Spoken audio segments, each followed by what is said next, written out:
Hey everyone, and welcome. So, if you're a writer, an artist, a musician, really any kind of creator in India, this is for you. We're going to dive into the world of copyright law, but don't worry, we'll keep it simple so you can feel confident about protecting the stuff you work so hard on. Let's get right into it. Okay, just picture this for a second. You've just finished something amazing. You poured your heart and soul into it. Maybe it's a song, a story, or even a piece of code. It's yours, right? But how do you prove it's yours in a world where everything can be shared and copied in an instant? That's the big question we're going to answer today. So, here's our game plan.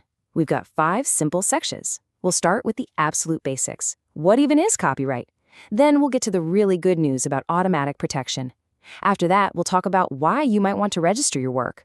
We'll look at the actual laws behind it all, and then we'll wrap it all up. Sound good? All right, let's kick things off with Section 1. What is copyright? You got to know the basics, right?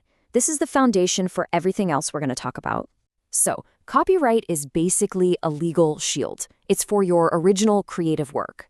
But here's the most important part, the real key. It protects the expression of your idea, not the idea itself. What does that mean? Well, you can't copyright the idea of, say, a school for wizards, but you can absolutely copyright your specific story about one. The words you wrote, the characters you created, it's about the tangible thing you made. And this protection covers a ton of stuff. We're talking literary works, which includes everything from books to articles and even computer code. Then you have artistic works, paintings, photos, designs, musical works like songs and lyrics, dramatic works like screenplays, and of course, films and videos. Have a look. Chances are whatever you create fits into one of these categories. Okay, on to Section 2. And honestly, this is my favorite part because this is where the power really kicks in for every single creator out there. This is your instant shield. Now, if you only remember one thing from this whole explainer, make it this.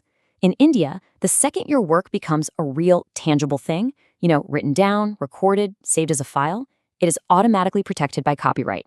That's it. You don't have to fill out a form. You don't have to pay a fee. The protection just exists. Instantly, it's yours. And hey, don't just take my word for it. This comes straight from the Supreme Court of India. This quote is from a huge, landmark case, and it couldn't be clearer. The court basically said, look, your copyright exists the moment you create. Registration is something else entirely. It's powerful stuff.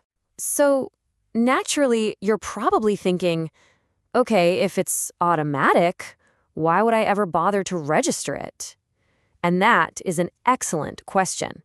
That brings us right to Section 3. Think of registration not as a requirement, but as a strategic upgrade for your rights. Let's break down the difference here. Automatic protection gives you the right, for sure. But registration, that gives you the proof. It's what's called prima facie evidence. In plain English, that means if you ever have to go to court, the judge starts with the assumption that you are the owner. The other person has to prove you're not. It's a massive, massive advantage. All right, for Section 4, let's peek behind the curtain a little bit. We're going to look at the legal backbone that gives all of this its strength, the actual laws and court cases that have your back. The big one is the Copyright Act of 1957. You don't need to be a lawyer, but knowing these 3 sections is super useful. Section 13 is what makes your novel or your song an official work that can be protected. Section 17, that's your power move. It gives you the exclusive rights to copy, sell, and share your work. And Section 48, that's what you use if someone messes with your rights. It outlines how you can stop them and even get damages. Here's one more important case. This one basically confirmed that your creativity, your originality, skill, and judgment is what the law really values. It's not just about writing something down. It's about the creative labor and the unique choices you made to bring your work to life. That's what gets protected. And that brings us to our final section, where we put it all together. Let's talk about your creative rate, from that first spark of an idea all the way to making it rock solid. So, when you boil it all down, your copyright journey is really just 3 simple steps. Step 1, create. Just make your thing, bring that idea into the real world. Step 2, protect. And remember, this one's a freebie. It happens automatically. And finally, Step 3, fortify. This is your choice.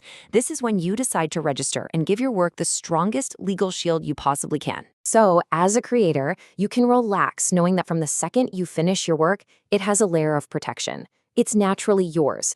The only real question left to ask yourself is the one you see right here. Your creation is protected. Are you ready to fortify it?